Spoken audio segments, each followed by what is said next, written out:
Certain decades are remembered for music more than others. Well, my guest has dedicated himself to one specific decade, although as a musician and singer, he can play and sing it all. He's Jeffrey Bryan. He's bringing the Totally 70s show starring the K-Tel All-Stars to Notoriety Live in Neonopolis, downtown Las Vegas this Thursday, July 6th at 7:30. For ticket information, go to notorietylive.com. And for everything about the show, go to the totally70show.com. And you can also go to jeffreybryanmusic.com with a Y and follow him on Facebook and YouTube. And Jeffrey, welcome to the show. Thank you, Ira. I'm pleasure to be here. Thank you for having me. Yes, I think it's going to be a lot of fun. How did you decide on the 70s versus I would decide on the 30s or the 40s because I'm 102 years old. So how did you decide on the 70s as the genre and the period of time to focus on? Sure. It's actually a pretty easy decision.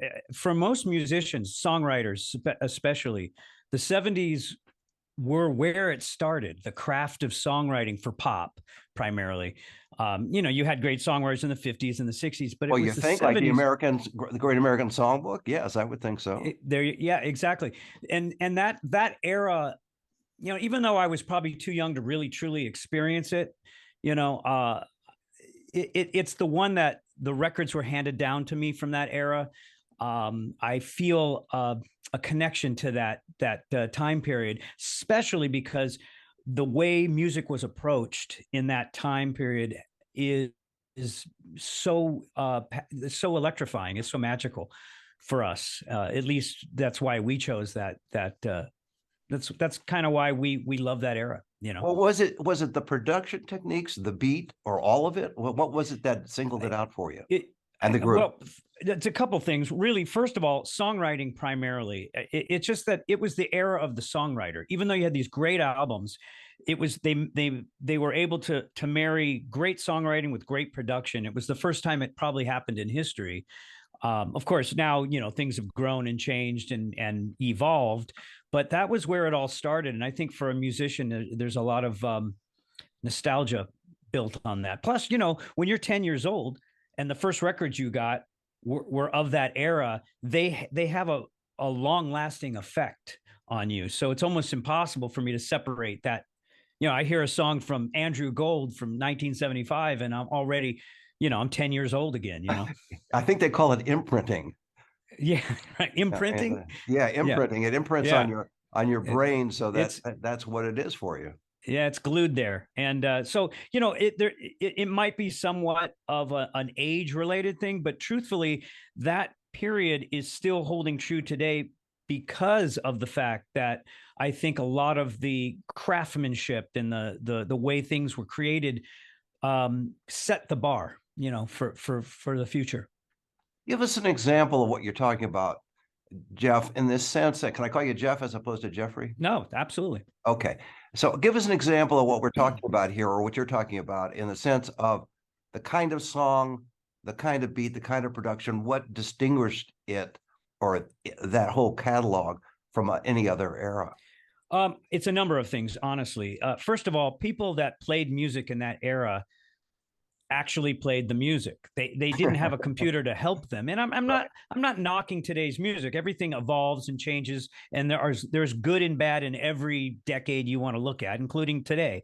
But in that era, there was no other choice. You didn't have a computer to go to. You couldn't redo it in the mix. You recorded it over if you couldn't do it. And you were wasting time and money if you couldn't play it well. So it forced you to become a better musician. That's one. The second thing, lyrics and vocals were primary. It was all about songwriting. It was all about telling great stories. And the production was something that was an enhancement to your story. Later on, with disco, and then even more closer to now, you've got dance music and trance and house and other types of styles of music that came up, and the production was everything. But that era, it was songwriting, vocals, lyrics, and production. And also to have the ability to translate from the recording studio to the stage. Well, it's interesting. In the actual truth about that is most of the bands didn't actually play the music as accurately as some of the bands do today on their songs. And the reason for that is because They didn't have tracks. They didn't have computer aids and things. So back then it was either get 5 more guys or Yeah. make it or deal with it. Right. And so there's a magic to that too. You could go to a concert and you could see a completely different product than you got on the record, or you might get both. And so it's just a magical time period. It will never come again. And I think it left an indelible mark in history. I want to ask you about the group itself, but before we do that, give us an example. We've been talking about these songs. What song for you stands out as the epitome of the 70s in what you are talking about, production and writing and presentation, etc.? Wow, there's so many. Well, I know, but you can do 2 or 3 if you want. I just want to get a sense of it for our listeners and viewers. More Than a Feeling by Boston, for example. Unbelievable. I mean, Tom Scholz, what he invented the sound that's on that record. It didn't exist before he created it. The way he recorded his guitars, for example. Anything Elton John did, was just groundbreaking. I mean, I can go on and on. If you want to talk specific songs, just the way songs like Andrew Gold's Lonely Boy, you may not think much of it, but it's a pop song. But if you listen to it, it's much more than that. It's got so much depth and layers to it that is unusual for just a simple pop song today. How did you come about with the name K-Tel All-Stars? Because I always, in my brain, which is damaged irrevocably, I always think of K-Tel Records and watching those commercials on television. But this is the K-Tel All-Stars. So how did the group form? How did you become a part of it? And tell us that little journey. Sure. That you took. The idea was we wanted to create a rock concert straight out of the 1970s. And we wanted it to feel like you stepped into a time machine. And one thing we noticed when we were doing our research and getting the band together was that there were these K-Tel records from this company called K-Tel, right? That they used to make choppers and dicers and KitchenAids and all kinds of junk that they used to sell. And they got into the music business and started chopping up songs and sticking them on compilation records. And the music industry was not too happy about it because they would change the records and cheapen them a little bit because they put them on cheap vinyl. But if you were a 10-year-old and you went to the record store and you picked up one of these records, it had Kiss, it had Olivia Newton-John, it had Neil Diamond, it had, Little River Band, it had a collection of songs that you couldn't get unless you just listened to the radio and recorded it off the radio. And so it was sort of like Spotify playlists before Spotify existed, only it was on a record. And they made this very famous, and it became kind of a running joke in the industry. I'm on a K-Tel record. They ended up selling more records because of it, but they didn't want to admit it.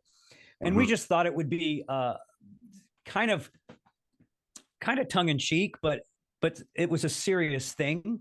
And so we thought, well, all the songs we're going to play have appeared on a K-Tel record from 1970 to 1979, right. One-hit wonders and top 10 hits. So we were going to be the living version of a K-Tel record. Do most people get the joke?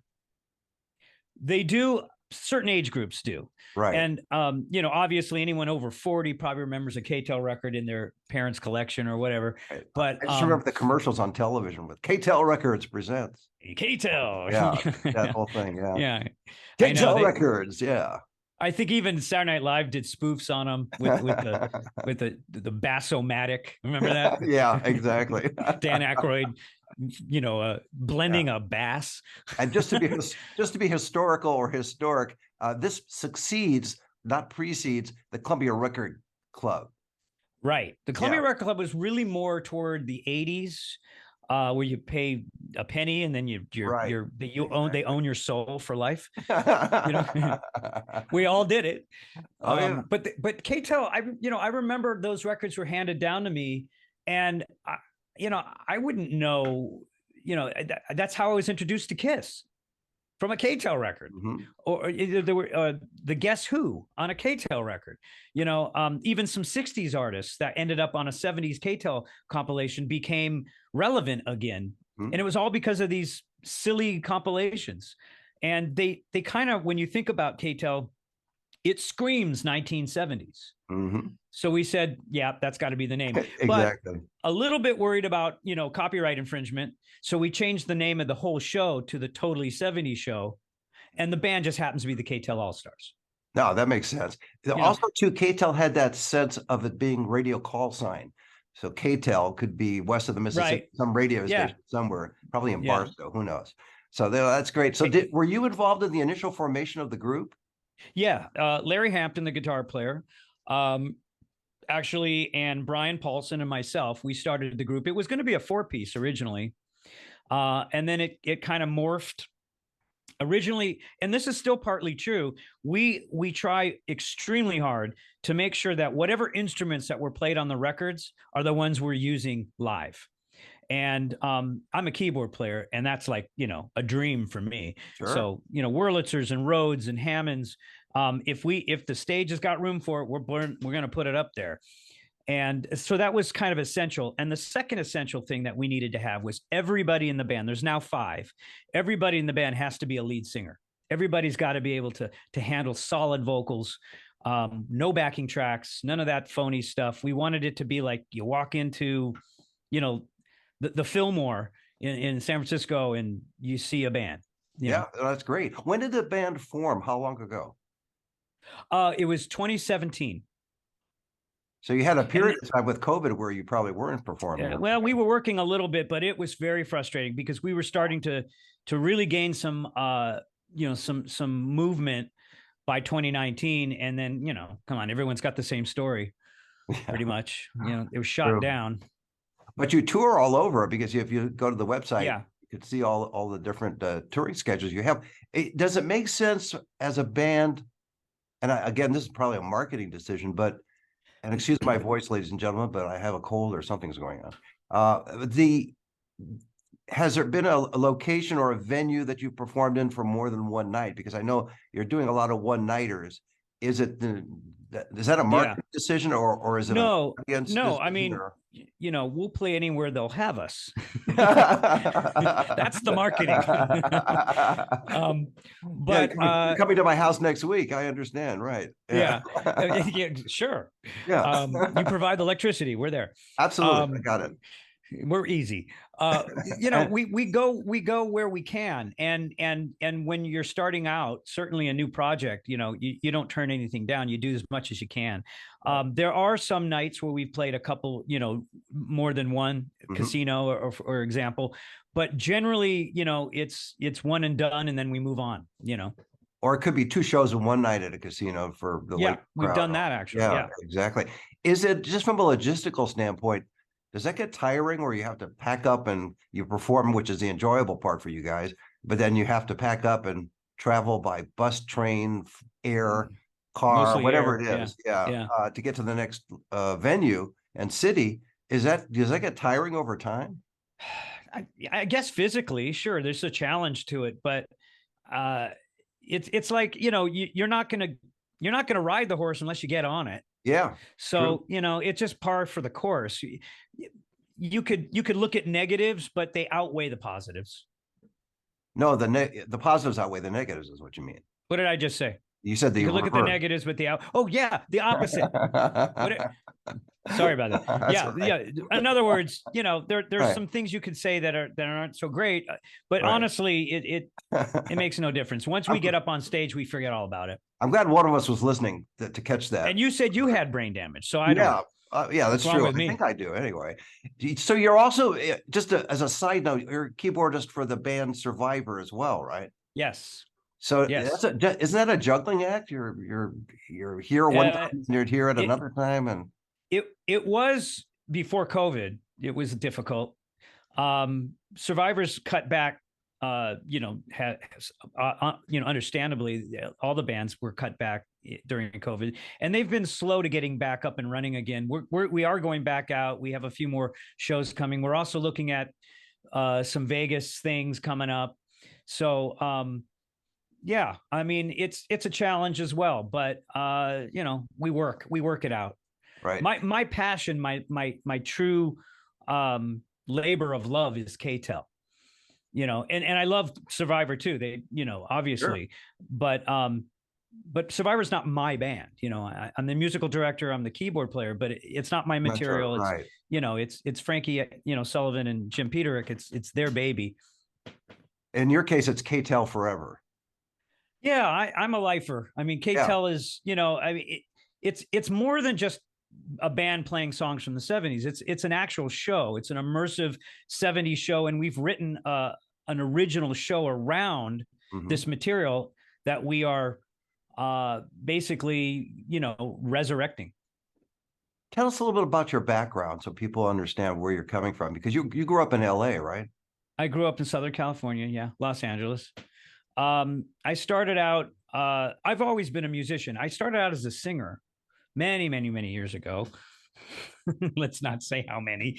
But I wanted to be a singer. That was my thing. And as I learned more and as I grew, I realized I didn't want to sing other people's songs. So I started picking up guitar, piano, and all of a sudden I realized that piano was just really a great voice for me. I could, when as a singer, you learn how to communicate through emotion with your voice, and for me, I can do that, but just as easily on a piano. I found so I started playing piano more and more and more. Unlike a lot of session guys and guys that tour, they start playing an instrument and then learn how to read and write music or whatever they do through their instrument. I learned backwards. I started as a singer and then went back and had a kind of, I already knew how music worked just from the years of theory and other things I was doing as a kid at that time. So learning an instrument was just a matter of getting my muscle memory up. And then, I accidentally fell into a few acting roles. I was original cast member of The Karate Kid, 1984. And that was kind of a fluke. I was on a show at the Roxy on Sunset called Too Short for Primetime Players. and and we were a bunch of kids, and it was being produced by, I don't know, some producer. And it was a show that was being put on Sundays for children's birthday party matinees. I don't know, maybe the Roxy needed money or whatever. And so every Sunday I got the opportunity to sing songs, write songs, help put the show together. I was probably the oldest one. I was 16. I was probably the oldest kid in the show. And it got some traction. We got on Eye on LA, and there was some other news outlets that started taking notice. And I got on the Merv Griffin show singing The Best of Times from Styx.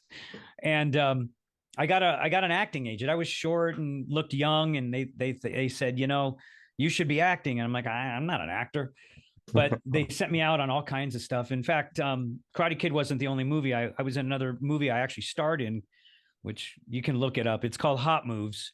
It was, like a Porky's back then. There were a lot of those. Are you getting residuals from any of that? Oh yeah. Yeah. Still, even today. Yeah. Yeah. Karate Kid has been, what an experience that was. I mean, no one expected it. Nobody expected that to be a blockbuster, let alone something that would come back decade after decade. And here's an interesting little twist that your listeners and viewers might think is kind of interesting, because I do.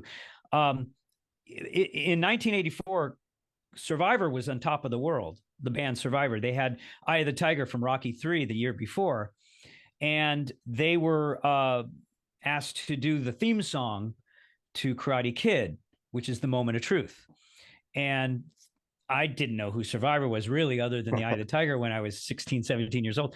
But 30 years later, I get a call from Survivor, and now I'm in that band that had the theme song to the movie I was in, 30 something, 40 years ago. I just think it's kind of ironic how it's a small world, and time bends, and you reconnect in all kinds of different ways. I mean, I couldn't have planned that if you tried. No, you couldn't. Okay, I have to ask you the important question, which is, do you have a copy, whether it's on an old videotape or now maybe it's a digital copy, of your appearance on Merv Griffin? I know where to get it. It used to be Merv had his Merrill Header Productions, I think it Mhm. was, and they have I don't have it anymore. I have a lot of my other stuff, but I need to get it now that you mentioned it. Yes, I think They're you going should to have it. charge me a boatload for it, but you know what? I need to get it You pay it because now and get it done with, and you've got it on yeah. digital form. I'm glad you reminded me because it's one thing that I'm missing from that. Yeah, write that down so you But remember. it aired, believe it or not, on Halloween on 1982. And I was with Jerry Lewis. Jerry Lewis was the guest star. Amazing. And Yeah. of course, to go full circle with that, Jerry Lewis has been on my show when he was Oh, yes. performing in Las Vegas. A fascinating guy, which Oh, yeah. we'll talk about later. But when you finally decided to put together with the other guys the K-Tel All-Stars, which it's just every time I say that I want to laugh because it just reminds me of the old K-Tel commercials, as I mentioned earlier. Yeah. Which, by the way, we play commercials from the era in between the songs. Oh, excellent. Excellent. Well, then I have to come just for the commercial. Yeah, you got to see the show. You got to see the show. It's more, it's not just a great band playing the songs very accurately and really good. We take the music dead serious, but the show has got a tongue-in-cheek kind of vibe to it. It's not satire. It's to we're the mythos behind the band, and if you saw the opening, you'd understand, is we've traveled in time to save rock and roll. Okay. Little hubris, but yeah. we kind of mean it in a way. But it's also playful, I would think, in terms of your approach. Not we're not dismissive of the genre, but really playful with the genre.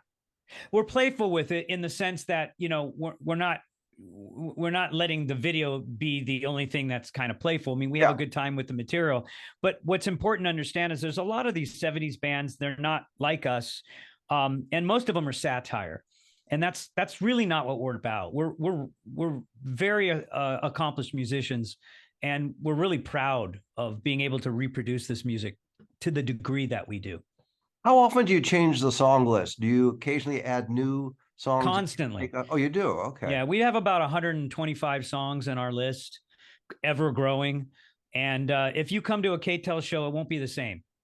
We rotate them in and out. I mean, there's some songs that are like our big hits, and I call it the trifecta. At the end of the show, we do Carry On My Wayward Son, and then we go into Bohemian Rhapsody. We play the whole thing. We do all the vocals live, and then for an encore, we do Dream On. And for some reason, those three songs just get the crowd so amped up by the end of the show that so one thing that we don't really change too much, but most of the songs are interchanged and they're constantly being tailored to who's going to see the show. Bohemian Rhapsody could be a show on its own. I know. Tell me about it. Forever. It was a meal to learn. But, yeah, I bet. But we're really proud of the fact that this band has really no limits. We set pretty high standard and a high bar for us. And there hasn't been anything that we've played. Now, here's the thing. We won't play a song that has instrumentation that we can't play off by the five of us. So you're not going to hear an Earth, Wind, and Fire song. Even though we might like to play one, we don't have a horn section, and we're not going to put it on track. That's just not who we are. Right. So if we can't, so if you're not going to hear songs like Baker Street or something like that, because it's all saxophone or logical song, even though occasionally we'll try a few and put some guitar solos in place of the sax. If the sax is an iconic sound in that song, it's probably not one that we're going to play. Mm-hmm. Do you get feedback after the show from the crowd, A, for appreciation of the fact that you're not using tracks, and B, do you interact with the crowd in terms of signing autographs, pictures, talking with people, etc.? Kind of yes to both. We have a meet and greet. We sell merchandise. People love to come up and take pictures with us. Sometimes there's people from the 70s that have popped in. Lindsay Wagner's come to our show. The Bionic Woman. Yes, of course. We've had a lot of people like that have sort of an interest in that era. Obviously, as far as feedback goes, the best feedback we get is honestly the reaction to people at the end of the show. Usually they're on their feet and they're just like, I'm not trying to brag, but jaw on the floor. It's like, wow. I mean, the thing is that I think a lot of guys today, people that are in bands, they rely on a lot of electronics that, that you do. This is the era we're in. And we've made it an effort. We've made a very, very, definite effort to use the materials that were available in the 70s. So when you see a band play, you're not going to go see that. You're not going to see the band that originally played this probably in the way that they did it in the 70s, because they've got computers and tracks and other things to remind. And we do our best to just say, nope, we're not doing that. When you look at the audience, I would think that it's not limited to the demographic you would think it would be limited to. What I mean by that is that there are people coming and bringing their kids or their grandkids. Yeah. Am I right or wrong? You're absolutely. It's similar to Survivor in the sense that, you'll see 3 generations of people at a Survivor show. It's not that different for K-Tel, because even though you may not know who a particular person, young person may not know what a K-Tel is, their dad might, or their grandfather, and they have handed those records down. And the other thing is, you've got movies like Guardians of the Galaxy that have just completely used the entire soundtrack of the 70s. I mean, pretty much every song that's in that movie is in our set list, just because it was so iconic in the 70s. The 70s was the last era, in my opinion, of authenticity. And I'm not saying that, the 80s were, the 80s were about hair bands and big hair and the 90s, I don't know what the hell the 90s were about, but, now it's, artificial intelligence and creating tracks without having to learn how to play piano. So I'm not saying that's bad. It's just a different evolution of the music. Mm-hmm. And I think the 70s was the last time that you would study an instrument and you'd play it in front of an audience. And I'm not saying there aren't artists that do that now, but it's not the norm. How often do you rewrite the show? I know we talked earlier about changing out music and adding new ones and taking other ones out, et cetera. And you have the trifecta, which you always keep. But do you also rewrite the show to some extent as you see new elements come in? The show is changed by virtue of the song list and the song order. Mm-hmm. So if we change the song, like for example, we might know that it might be a more dancing kind of a crowd. We actually will play a few songs from the 70s that were iconic, that were more dance numbers. Even though we're more AM rock, we do some dance stuff. It just depends on where we're playing and how we want to move the show around. But primarily, it's the music that's the focus, and the music dictates the video and dictates the show and how it goes. If we change the set list, by virtue of doing that, we change the show. Before I let you go, how about the future of the band? You see, still doing this 5 years from now, 10 years from now? The guys are all in it with you in terms of the I certainly hope so. I mean, right now we're looking at trying to find a home base here in Vegas. We're looking at possible residencies, and we're really gracious that Ken Henderson from Notoriety Live has given us a stage to bring this to Las Vegas. There's nothing like it, really. You've got other types of 70s bands, like I mentioned. We're not that. We're not like those bands. This is more of an authentic experience of a rock band in the 70s. Well, that's a great way to leave it. My guest has been Jeffrey Bryan. He's bringing the Totally 70s show, starring the K-Tel All-Stars, to Notoriety Live in Neonopolis, downtown Las Vegas, this Thursday, July 6th at 7:30. For ticket information, go to notorietylive.com, and for everything about the show, go to the totally70show.com. And for Jeffrey Bryan, go to jeffreybryanmusic.com, and you can follow him on Facebook and YouTube. And Jeffrey, thanks for being on the show. Thank you, Ira, for having me. I very much appreciate the time. You got it. See you next time.